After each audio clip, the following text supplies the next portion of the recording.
Amis internautes Mak TV Sénégal, bonjour et bienvenue dans les brèves d'information que nous allons démarrer avec le point du jour.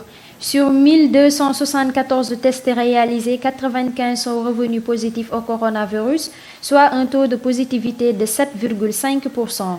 Il s'agit de 79 cas contacts suivis, 5 cas importés et 11 cas issus de la transmission communautaire répartis comme suit. Cité Sonatel 1, Grand Dakar 1, Mariste 1, HLM 1, Point E 1, Parcelles Assainies 1, Yoff 1, Diourbel 1, Oussouye 1, Kaolack 1 et Touba 1. 90 patients ont été testés négatifs et déclarés guéris. 30 cas graves sont pris en charge dans les services de réanimation.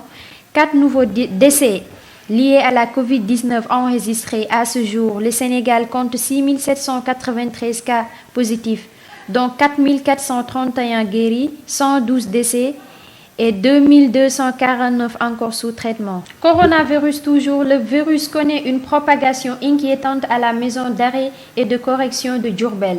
En effet, le détenu testé positif le samedi dernier a infecté 9 autres de ses contacts, ce qui porte à 10 le nombre de cas de coronavirus à la prison de Diourbel.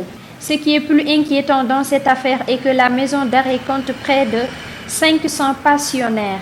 Ainsi, l'administration cherche une stratégie pour limiter les dégâts. Pour rappel, cette même inquiétude est aussi notée à la maison d'arrêt de Thiès, où un cas a été déclaré positif à la Covid-19 il y a quelques jours. Parlons à présent de l'ouverture de l'espace aérien. Alioune Sarr, le ministre du Tourisme et des Transports aériens, en a donné l'assurance mardi lors d'un point de presse. Selon nos confrères du Soleil, le ministre soutient avoir déjà donné des instructions à ses services pour que tout soit prêt le jour J.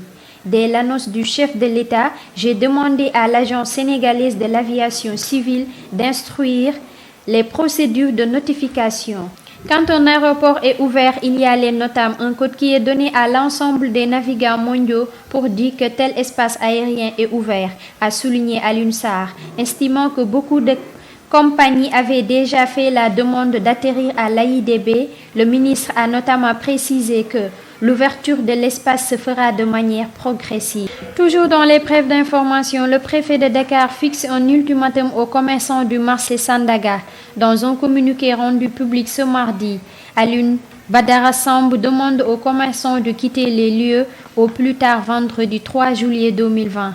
Dans le cadre du projet de réhabilitation du marché Sandaga, les commerçants installés sur la voie publique pourtour du bâtiment central fermé sont sommés de quitter les lieux au plus tard le vendredi, informe la note, laquelle précise. Il s'agit notamment des cantines implantées sur l'avenue Lamine Gueye, rue Sandiniéry, avenue Émile Badiane. Terminons avec le sport. Pas de successeur pour Sadio Mané. Parmi les décisions fortes prises ce mardi par la Confédération africaine de football, il y a l'annulation de la cérémonie des CAF AWEX 2020. Cet événement qui récompense le meilleur footballeur africain n'aura pas lieu cette année. Sadio Mané va pouvoir étrenner son titre de meilleur joueur africain de l'année sur 2 ans. Le Sénégalais sacré en 2019 ne connaîtra son successeur qu'en 2021.